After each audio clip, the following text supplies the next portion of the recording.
السلام علیکم ورحمۃ اللہ وبرکاتہ، نحمدہ ونصلی علی رسولہ الکریم، اما بعد فاعوذ باللہ من الشیطان الرجیم، بسم اللہ الرحمن الرحیم، رب اشرح لی صدری ویسر لی امری واحلل عقدۃ من لسانی یفقہوا قولی۔ ان اللہ یأمرکم ان تؤدوا الامانات الی اہلها وَإِذَا حَكَمْتُم بَيْنَ النَّاسِ أَن تَحْكُمُوا بِالْعَدْلِ إِنَّ اللَّهَ نِعِمَّا يَعِظُكُم بِهِ إِنَّ اللَّهَ كَانَ سَمِيعًا بَصِيرًا۔ بے شک اللہ تمہیں حکم دیتا ہے کہ تم امانتیں ان کے اہل کے سپرد کر دو، اور جب تم لوگوں کے درمیان فیصلہ کرو تو عدل کے ساتھ فیصلہ کرو، بے شک یہ بہت ہی عمدہ نصیحت ہے جو اللہ تمہیں کر رہا ہے، بے شک اللہ خوب سننے والا خوب دیکھنے والا ہے۔ اہل ایمان کو حکم ہے کہ وہ امانتیں ان کے سپرد کریں جو ان کے اہل ہیں، ایک حکم، اور دوسرا حکم ہے اور جب تم لوگوں کے درمیان فیصلہ کرو تو عدل کے ساتھ کرو۔ یہ کتنی اچھی نصیحتیں ہیں جو اللہ تعالیٰ اپنے مومن بندوں کو کر رہا ہے، ان میں ان کی بھلائی ہے، فائدہ ہے۔ اور پھر نصیحت کرنے کے بعد، حکم دینے کے بعد چھوڑ نہیں دیا، بلکہ وہ ان کے فیصلوں کو سنتا بھی ہے اور ان کے اعمال کو دیکھتا بھی ہے۔ اور پھر یہاں ہم دیکھ رہے ہیں کہ کانا کا لفظ استعمال ہوا ہے جس کا مطلب ہے استمرار، مسلسل دیکھ رہا ہے، مسلسل سن رہا ہے۔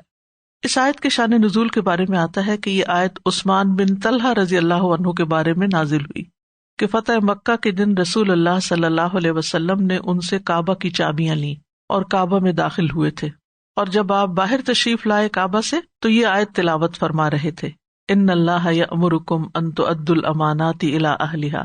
پھر آپ نے حضرت عثمان کو بلایا اور چابی ان کے سپرد کر دی، اور ان سے یہ بھی کہا کہ اس آیت کے مطابق اللہ تعالیٰ کا یہ حکم ہے کہ امانتیں یعنی یہ چابیاں جو اس کے اہل ہیں جن کے پاس یہ تھیں انہی کو واپس لوٹا دی جائیں، اور آپ نے ان کو یہ بھی خوشخبری دی کہ یہ قیامت تک تمہاری ہی نسل میں رہیں گی۔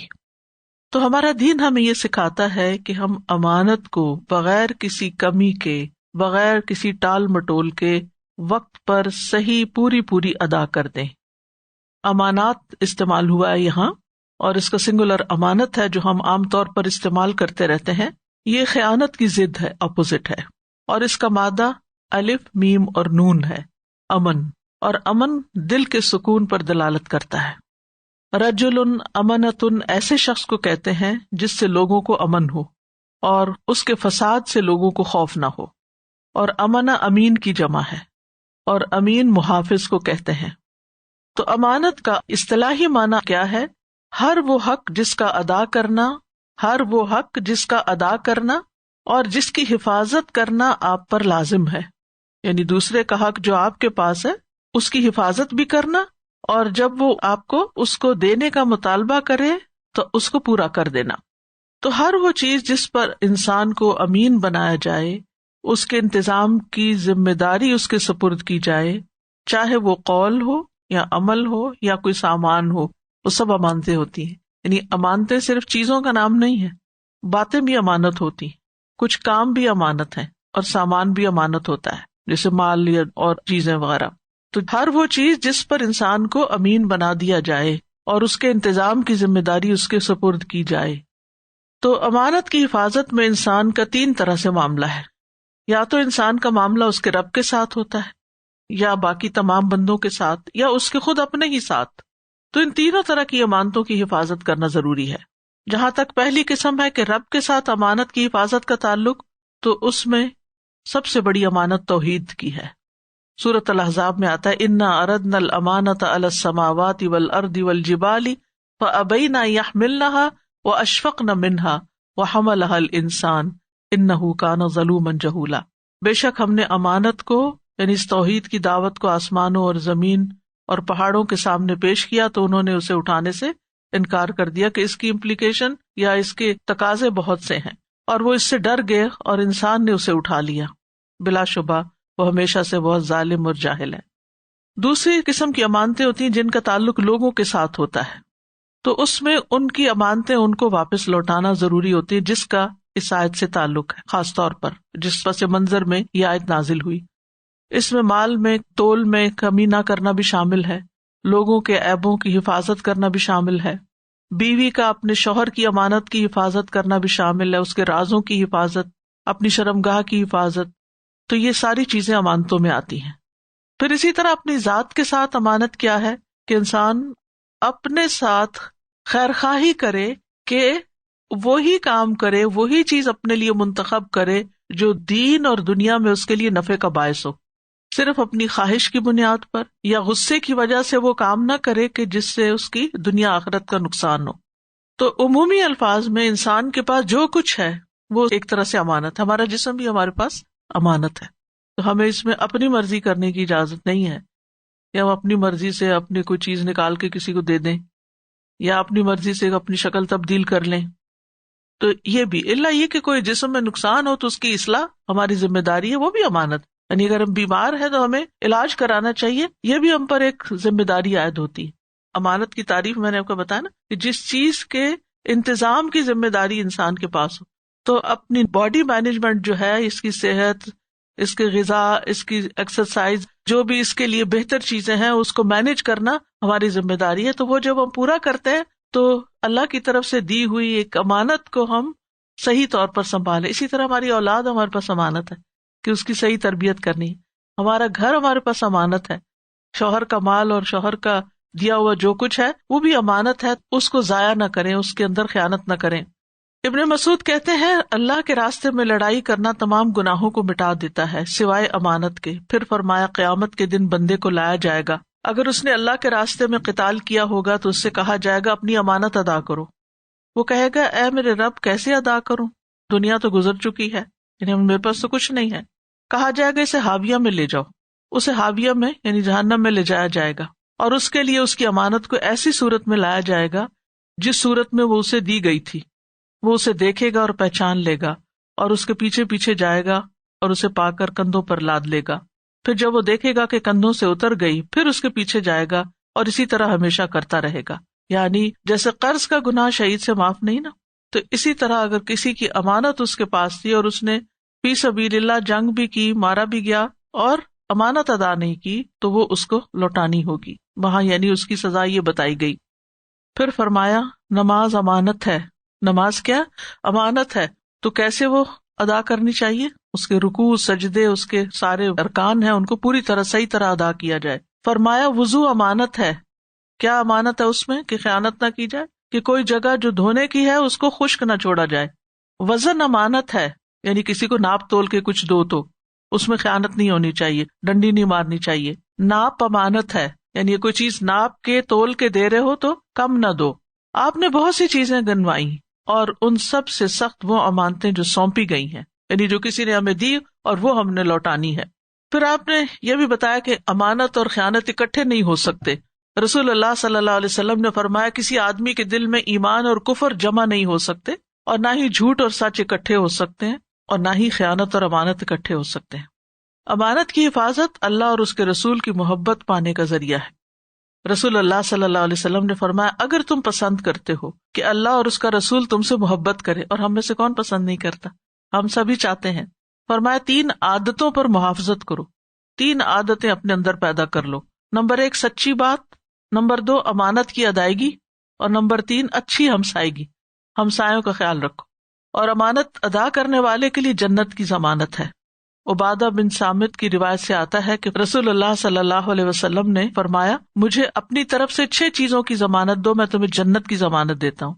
بات کرو تو سچ بولو، وعدہ کرو تو پورا کرو، امین بنائے جاؤ تو امانت کا حق ادا کرو، اپنی شرمگاہوں کی حفاظت کرو، اپنی نظروں کو بچاؤ اور اپنے ہاتھوں کو روک لو۔ تو ایک مومن کے لیے امانت کا ادا کرنا ضروری ہے۔ اس کے برعکس منافق کی صفات میں سے ہے کہ وہ امانت میں خیانت کرتا ہے، اور جس کے اندر 4 چیزیں وہ پکا منافق ہے کہ امانت دی جائے تو خیانت کرے، بات کرے تو جھوٹ بولے، وعدہ کرے تو وعدہ خلافی کرے، اور جھگڑا کرے تو گالی گلوچ کرے، بدزبانی کرے۔ تو ہمیں ہر صورت میں اس بات کو میک شور کرنا چاہیے کہ جو امانتیں ہمارے سپرد ہیں انہیں ہم پوری طرح ادا کر دیں۔ یوسف بن ماہک مکی کہتے ہیں کہ ایک آدمی کئی یتیموں کا سرپرست تھا، میں اس کا خرچ لکھا کرتا تھا، یعنی اس کے پاس کاتب منشی تھا۔ ان یتیموں نے اسے 1000 درہم کا مغالطہ دیا جو اس نے ان کو ادا کر دیا، پھر میں نے ان کے مال میں دگنا پایا، یعنی یتیموں کے۔ میں نے اس سے کہا وہ 1000 جو انہوں نے آپ سے مغالطے کے ساتھ لیے ہیں نکال لوں؟ اس نے کہا نہیں۔ مجھے میرے والد نے بتایا کہ انہوں نے رسول اللہ صلی اللہ علیہ وسلم کو فرماتے ہوئے سنا کہ جو تمہارے پاس امانت رکھوائے اس کی امانت ادا کرو، اور جو تم سے خیانت کرے اس کے ساتھ تم خیانت نہ کرو، یعنی اگر تمہیں کسی نے دھوکہ دیا تم اس کو دھوکہ نہ دو۔ اور پھر یہ کہ عہدے بھی امانت ہوتے ہیں، کسی کو ذمہ داری سپرد کرنا یہ بھی امانت ہوتی ہے، یعنی جب آپ کسی کو کوئی رسپانسبلٹی دیتے ہیں تو رسپانسبلٹی بھی امانت ہوتی ہے، اس کو بھی پراپر طریقے سے ادا کرنا چاہیے۔ اور دیتے وقت دیکھنا چاہیے کہ جس کو کوئی ذمہ داری دی جا رہی ہے وہ غریب اس کو نبھانے کے بھی قابل ہے یا نہیں، یہ دینے والے کی ذمہ داری بنتی ہے۔ اور یہاں اس آیت میں خاص طور پر یعنی اس کو امین بناؤ جو اس قابل ہے، جیسے اس سورت کے شروع میں پڑھ چکے نا، لا تؤتوا السفہاء اموالکم، بے وقوفوں کو اپنے مال مت دو۔ اسی طرح جو شخص نہ وعدے کا پابند ہے، آپ نے آزمایا ہوا ہے، کام صحیح کرتا نہیں اور پھر آپ اس کو دوبارہ وہی کام دے دیتے ہیں، تو آزمائے ہوئے کو نہیں آزمانا چاہیے۔ جس سے آپ کو ہاتھ لگ چکے ہوں، جس نے آپ کو دھوکہ دیا ہو، تو پھر آپ اس کے ساتھ محتاط رہیں۔ اسی طرح اگر کوئی شخص قابل نہیں ہے لیکن آپ کا پسندیدہ ہے، اس کے مقابلے میں ایک شخص قابل ہے لیکن وہ اپنے آپ میں رہتا ہے، آپ کی چاپلوسی نہیں کرتا، تو آپ نے جب کوئی ذمہ داری دینی ہے تو فیوریٹزم نہ کریں کہ اس کو دے دیں کہ جو آپ کو اچھا لگتا ہے، چاہے وہ اس کو پوری طرح نہیں کر سکتا، اور اس کو نہ دیں جو کرنے کے قابل ہے، تو یہ بھی ایک طرح سے اس میں خیانت ہو جائے گی کہ آپ نے ایک وہ ذمہ داری جو آپ نے کسی کے سپرد کرنی تھی اور وہ اس کا اہل نہیں تھا اور آپ نے اس کو بلا وجہ دے دی صرف اپنی پسند اور چوائس کی وجہ سے۔ دوسرا حکم کیا ہے؟ وَإِذَا حَكَمْتُمْ بَيْنَ النَّاسِ أَن تَحْكُمُوا بِالْعَدْلِ، کہ جب تم لوگوں کے درمیان فیصلہ کرو تو عدل کے ساتھ کرو، یعنی ہر فیصلہ خواہ وہ کسی سے بھی متعلق ہو اس میں عدل کا حکم ہے۔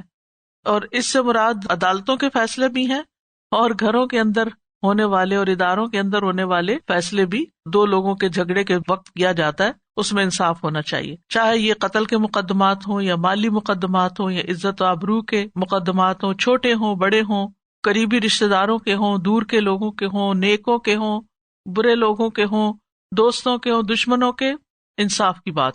اور عدل کیا ہوتا ہے کہ ہر صاحب حق کو اس کا حق دینا، نہ کہ کسی چیز کو برابر میں تقسیم کرنا۔ مساوات اور عدل میں فرق ہے۔ مساوات یہ ہوتی ہے کہ سب میں برابری کرنا، سب کو ایک جیسی چیز دینا، جیسے اولاد کو آپ دیتے ہیں تو اس میں مساوات ہونی چاہیے، کوئی کھانے کی چیز دے رہے ہیں، کوئی اور اس طرح کی ضرورت کی چیز، یہ نہیں کہ ایک بچے کو کپڑے لے دیے اور دوسرے کو اگنور کر دیا۔ جو بچہ آپ کی بات مانتا ہے اس کے اوپر اپنی زیادہ عنایتیں نشاور کی، اور جو بات نہیں مانتا سزا کے نام پر اس کے ساتھ زیادتی کیے رکھی، تو یہ نہیں ہونی چاہیے۔ حدیث میں آتا ہے سبوا بین اولادکم فی العطیۃ، گفٹ دیتے ہوئے اپنی اولاد میں برابری کرو۔ یہ جو لڑکے اور لڑکی کا فرق ہے نا، یہ مرنے کے بعد ہے، ترکے میں ہے۔ زندگی میں آپ برابر کا دیں گے، الا یہ کہ اگر کوئی اولاد ضرورت مند ہے، اگر ضرورت مند ہے اولاد اور آپ کو نظر آ رہا ہے کہ یہ غریب ہے، مثلا اپنے بچوں کی فیس نہیں دے سکتی، اور دوسرا خوب کماتا ہے، وہ اپنے علاوہ دوسروں پہ بھی خرچ کر سکتا ہے، تو اب آپ یہ نہیں کریں گے کہ ایک بچے کو دیا تو لازماً دوسرے کو دیں، تو اس کے پاس آلریڈی ہے۔ آپ یہاں صرف اولاد ہونے کی وجہ سے نہیں دے رہے، آپ یہاں ضرورت کی وجہ سے دے رہے ہیں۔ جیسے کسی باہر کے ضرورت مند کو دیتے ہیں تو اس سے پہلے گھر کے ضرورت مند پر خرچ کریں، تو یہاں پھر وہ بات نہیں ہوتی۔ لیکن تحائف میں، گفٹس میں، یعنی ویسے کوئی چیز دینے میں، اس لیے ان دو چیزوں میں بھی فرق ہو۔ یعنی بعض اوقات جب ہم اولاد کے درمیان مساوات کا پڑھتے ہیں تو ہم ایک بچے کو کچھ دیتے ہیں تو کہتے ہیں اب لازم ہو گیا دوسرے کو دینا، ایک کو دیا تھا اس کی مجبوری کی وجہ سے، مثلا اس کو کوئی کام کرنا تھا، کاروبار کے لیے کچھ قرضہ دیا آپ نے، یا ویسے ہی آپ نے اس کی مدد کر دی، تو یہ الگ چیز ہے۔ تو ہر ایک کے ساتھ ہمیں عدل کرنا چاہیے، چاہے اپنی ذات کے خلاف ہی بات کیوں نہ جاتی ہو۔ قرآن مجید میں آتا ہے یا ایھا الذین آمنوا کونوا قوامین بالقسط شہداء للہ ولو علی انفسکم او الوالدین والاقربین ان یکن غنیا او فقیرا فاللہ اولی بہما فلا تتبعوا الہوی ان تعدلوا وان تلووا او تعرضوا فان اللہ کان بما تعملون خبیرا۔ اے لوگو جو ایمان لائے ہو، انصاف پر پوری طرح قائم رہنے والے، اللہ کے لیے شہادت دینے والے بن جاؤ، خواہ تمہاری ذاتوں یا والدین اور زیادہ قرابت والوں کے خلاف ہو، اگر کوئی غنی ہے یا فقیر تو اللہ ان دونوں پر زیادہ حق رکھنے والا ہے، بس اس میں خواہش کی پیروی نہ کرو کہ عدل کرو، اور اگر تم زبان کو پیچ دو یا پہلو بچاؤ تو بے شک اللہ اس سے جو تم کرتے ہو ہمیشہ سے پوری طرح باخبر ہے۔ عدل کرنے والوں کی حدیث میں بہت فضیلت بھی آئی ہے۔ رسول اللہ صلی اللہ علیہ وسلم نے فرمایا، بے شک عدل و انصاف کرنے والے اللہ کے ہاں نور کے ممبروں پر ہوں گے، جو رحمان کی دائیں طرف ہوں گے، اس کے دونوں ہاتھ داہنے ہیں۔ وہ لوگ جو اپنے فیصلوں میں، اپنے گھر والوں میں اور اپنے ماتحتوں کے درمیان عدل کرتے ہیں۔ تو یہ بات جو ہے نا کہ اپنے گھر والوں کے درمیان تو وہ اولاد وغیرہ ہو گئی، یا اگر کسی شوہر کی 2 بیویاں ہیں تو ان کے درمیان عدل، اور اپنے ماتحتوں کے درمیان یعنی جو آپ کے اندر کام کرتے ہیں اس میں بھی بعض اوقات زیادتیاں ہو جاتی ہیں کہ ایک شخص جو آپ کو پرسنلی اچھا لگتا ہے، انسان کی اپنی اپنی پسند ناپسند ہوتی ہے نا، اس کا تو آپ ہر کام کر دیں، اس کے ساتھ بات بھی ڈھنگ سے کریں، اور ایک شخص جو آپ کو تنگ کرتا ہے مثلاً یا زچ کرتا ہے، یا اس کی بات آپ کو بہت پسند نہیں آتی، یعنی آپ کے معیار کا نہیں ہے، تو اس کی سنی انسنی کر دیں، اس کو آپ اگنور کر دیں، اس کے کام میں آپ اس سے تعاون نہ کریں، تو یہ زیادتی ہوگی۔ یعنی یہاں اپنی خواہشات سے اوپر اٹھ کے، پسند و ناپسند سے اوپر اٹھ کے ہر صاحب حق کو اس کا حق دینا ہے۔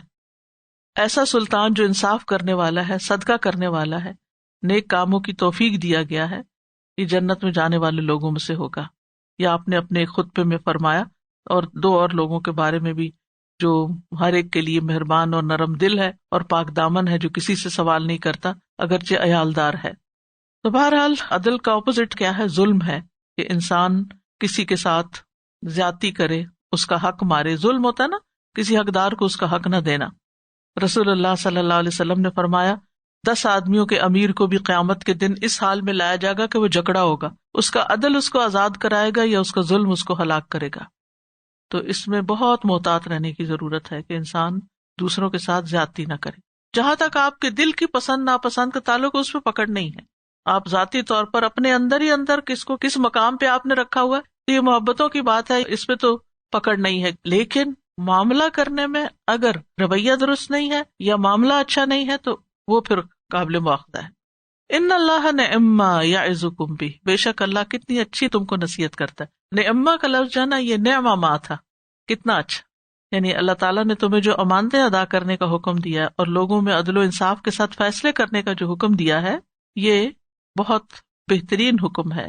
اگر لوگ اس پر عمل کریں تو ہمارے معاشرے کے اندر کتنی خوشحالی ہو، تو یہ شکایتیں اور لڑائیاں اور جھگڑے اور ناراضگیاں یہ بہت کم رہ جائیں، اللہ کہ شیطان کے ڈالے ہوئے وسوسوں کی وجہ سے۔ ورنہ اگر آپ ہر ایک کو امپورٹنس دیں تو یہ ہو نہیں سکتا کہ پھر خواہ لوگ آپ کے ساتھ بدگمانی کریں۔ ان اللہ کان سمیعا بصیرا، بے شک اللہ خوب سننے والا، خوب دیکھنے والا ہے۔ کیونکہ جس شخص کے دل میں یہ بات رہے نا تو پھر وہ اپنے اعمال کو بھی درست کرے گا، بات میں بھی محتاط رہے گا۔ وآخر دعوانا ان الحمد للہ رب العالمین۔ سبحانک اللہم وبحمدک، اشہد ان لا الہ الا انت، استغفرک واتوب الیک۔ السلام علیکم ورحمۃ اللہ وبرکاتہ۔